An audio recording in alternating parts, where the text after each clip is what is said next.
A fresh wave of strikes has now swept across Russia and Ukraine as both sides have traded attacks. Russia has unleashed some pretty powerful glide bombs on Sumy, claiming at least 3 lives and leaving several others injured, marking a deadly escalation in this war. This even as Ukraine has carried out some deep strikes inside of Russia.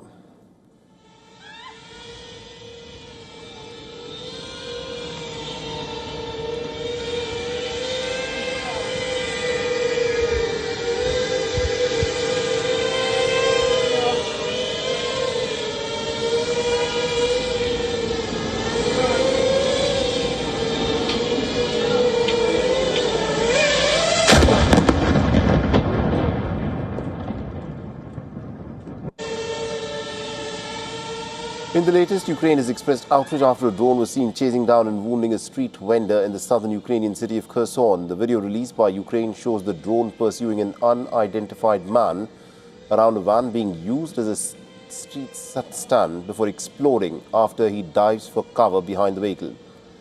Ukraine claims that the man has survived but has suffered a shock and shrapnel injuries.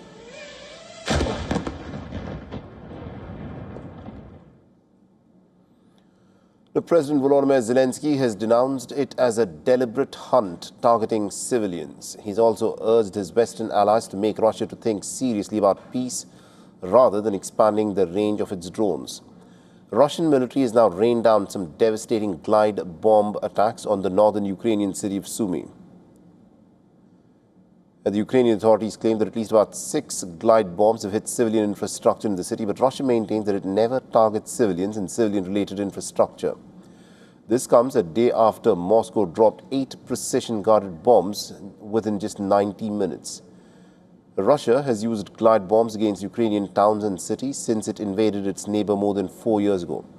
The Soviet-era bombs are retrofitted with guidance systems and they can carry up to 3,000 kilograms of explosives, leaving huge craters. Ukraine has no effective countermeasures against these. Ukraine is also trying to strike back, though. It has struck 2 wild berries warehouses that have been hit by the Ukrainian strikes, with another site apparently linked to Russia's largest online retailer that was also damaged. The Ukraine has been targeting facilities operated by the company, often dubbed as the Russian Amazon, in recent weeks.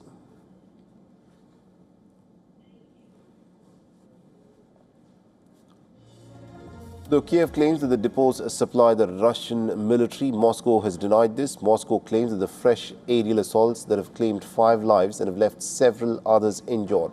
Close to 20 wild berries logistics sites and warehouses have been hit by Ukraine across Russia in the past 2 weeks. So as the fighting continues to rage on, Ukrainian energy minister has warned that Russia could shift its winter campaign from attacking Ukraine's power grid to targeting water infrastructure. He has warned that civilians will struggle to survive prolonged disruptions to water and sewage services. This even as Ukraine hopes its long-range strikes against Russian oil refineries and tougher Western sanctions will pressure Moscow into ending the war this autumn. For all the latest news, download the WION app and subscribe to our YouTube channel.